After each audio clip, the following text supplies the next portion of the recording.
Hello guys, I hope you are following this video lecture series. Don't forget to subscribe to this channel and turn on the bell icon. Share the videos with your friends as well. In case of any queries, please write them in comments. I will be happy to address them. In the previous video, we learned about the Markov language and a skeleton of an HTML file. In this video, I will discuss the meta and text formatting elements of HTML and how they are written. As I mentioned in the earlier video, to create and modify any web pages, you may use Notepad or any other professional text editors. To learn HTML, simple text editor such as Notepad is highly recommended as it does not provide any automated functionalities. However, web professionals use sophisticated text editors such as Dreamweaver, Visual Studio Code, Sublime Text, etc. I will show the steps to create your first HTML web page with Notepad and Visual Studio Code. Other editors also follow a similar approach. You can install and try them for some time so that you will find your favorite one. Let's talk about Notepad first.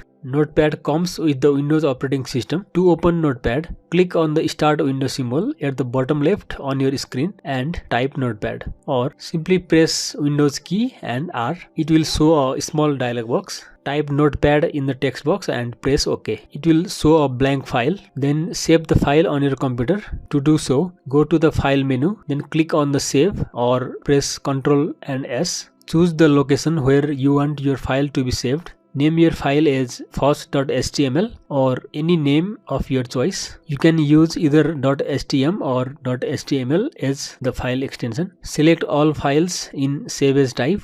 Set the encoding to UTF-8 and click on Save. Then write the skeleton code of HTML into the Notepad as shown on the screen. Don't forget to save the file time and again. If you use other professional text editors, this process becomes quite easy. Let's take an example of Visual Studio Code. Open Visual Studio Code, access File menu and press New File. It will show a blank file. Again, go to the File menu and press Save. You can also use program shortcuts if you are familiar with them. After Save As dialog box is opened, choose the location where you want your file to be saved. Name your file as first or any name of your choice. You don't need to mention file extension here. Then choose HTML in Save As type and save the file. Then write the skeleton code of HTML into the coding window shown on the screen. No matter which editor you use, after you finished writing the code, browse the saved file from Windows Explorer. Then open the HTML file in your favorite browser. Just double click on the file or right click and choose Open With. The output of your code will be visible in the browser's screen. Remember this mechanism every time you want to create a new HTML file. Now let's write more HTML codes. I will continue with the Visual Studio Code to write the code. Let me begin with the meta tag.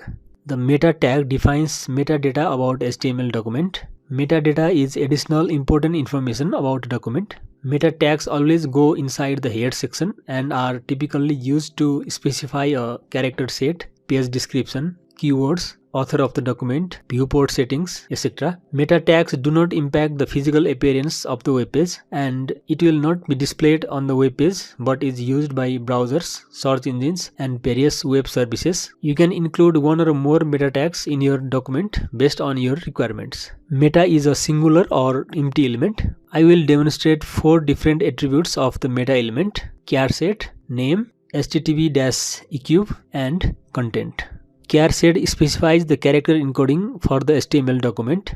Content specifies the value associated with the meta attributes of name and http-eq. Name specifies a name for the metadata. In this, I will discuss the author, description, generator, keywords and viewports. http-eq provides an HTTP header for the value of the content attribute. In this, I will discuss content type, refresh and cookie. Let's begin with the character set. Char set attribute is used to specify the character set used within the web page. The name attribute can have different values. If the value of the name is author, the content attribute holds the author of the page. If the value of the name is description, the content attribute holds the short description of your web page. If the value of the name is generator, the content attribute holds the name of software package used to generate the document. This is not used on hand-authored web pages. If the value of the name is keywords, the content attribute defines keywords used for search engines. Similarly, If the value of the name is viewport, it sets the viewport to make your website look good on all devices. The viewport is the user's visible area of a web page. Its size varies with the device, smaller on the phone and bigger on the computer screen. The viewport meta name gives the browser instructions on how to control the page's dimension and scaling. The width equals to device-width part sets the width of the page to follow the screen width of the device, which differs as per the device. The initial dash scale equals to 1.0 part sets the initial zoom level when the page is first loaded by the browser. The next meta attribute, http-equip, can also have different values. If the value of http-equip is content-type, the content attribute defines the content type as well as encoding techniques. If the value of the http-equip is refresh, the content attribute holds the number of seconds after the web page refreshes automatically. In the shown case, the page refreshes every 10 seconds. To redirect the current page to any other web page, you can specify a duration in seconds and the URL. The current web page will be redirected to the specified URL after 5 seconds. If the value of http-equip is set to cookie, the content holds the name of cookie, its value and expiry date. A cookie is a small data stored in a small text file on the client side, which is exchanged between the web browser and the web server.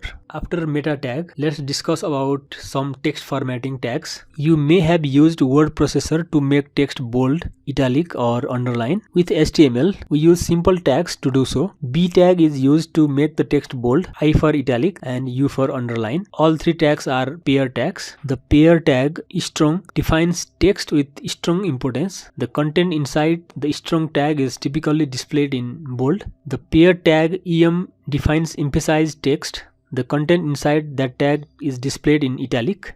Anything that appears within the paired element strike is displayed with a strike through, that is a thin line through the enclosed text. Superscript text appears half a character above the normal line and is sometimes rendered in smaller font. Superscript text can be used for footnotes as well as some mathematical terms. The paired element SUP defines superscript text. Subscript text appears half a character below the normal line and is sometimes rendered in a smaller font. Subscript text can be used for chemical formulas. The paired element SUB defines subscript text. The pair tag big displays the enclosed text one font size larger than the rest of the text surrounding it. The pair tag small displays the enclosed text one font size smaller than the rest of the text surrounding it. The pair tag mark defines the text that should be marked or highlighted.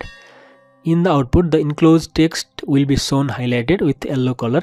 After some text formatting elements, let me talk about how to write comments in HTML. The comment is content that will be ignored by the web browser. It is a good practice to add comments in your code as it increases the readability of HTML codes. HTML comments are placed in between the syntax shown on the screen. Any content placed within those symbols will be treated as a comment and will be ignored by the browser. The same syntax can be followed for single as well as multi-line comments. Comment cannot be put inside another comment. You must also make sure that there are no spaces at the start and end of the comment string. A sample comment is shown on the screen. Discussion on other HTML tags will be continued in coming up videos as well. Till then, practice well. Thanks for watching this. See you.